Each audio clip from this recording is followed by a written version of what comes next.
Hello, everyone. So, talking about caring for the elderly patients, there has been a major change in the way that the elderly's life and lifestyle has changed in the new world versus the old world. And what do I mean? Okay. Well, in the old world, where the older generations, meaning the ones who used to live in a kind of a small community, let's say in a small town, and the grandparents and the parents and then the newer generations, we all lived in a tiny town. We all aged together, right, at home. We used to live versus the new generation, meaning today's generation, where the young kids literally are living in a virtual world. Think about your kids. Or the newer generation, the 20s, the 25-year-olds. They literally are living in a virtual universe, right? Half of their world, they're living on social media, games, internet. So what's funny is, as a doctor or as an administrator in a multiple agencies and healthcare organizations, we're trying to, for example, make an appointment for an elderly patient with their care team, and guess what happens? Nobody's willing to make it, time for their care. Why? Because the grandkids who actually can translate and make arrangements, they're all busy.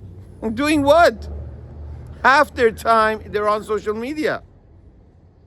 How come they have time for social media, but they don't have time for their grandkids, grandmothers, grandfathers, grandparents, or even their parents for that matter? That's where the problem starts, right? In the olden kind of a culture, everyone aged in the village, in the town, together in a community, in a small community. So everyone was taking care of everybody else. Everybody was living in a very small nucleus family. But in the new environment, nobody, even though they're living together, even they may be living really next door, maybe a block away, the new generation is in a virtual world. They're living in their cell phones. Do you understand? So that separation, mental separation, creates a whole world, universe of separation. So that means that the generations that are going to age are so far away from them. Consciously, so far away from them. So who's going to take care of these people? The nursing home? Is that what you want? That's not what we want for you. And that's where the problem is. Think about it. That's what we're trying to avoid. Aging at home requires a network, requires a family network, collaboration with the care team. And if there is no family network, who's going to collaborate with the care team? That's what we're seeing constantly. There's no network. Who are we going to team with? We can't even get the translator. This person speaks Chinese, but there's nobody in the family who's willing to translate. And it's not about the translation. I can arrange a translator, but then who's going to take care of the patient at home?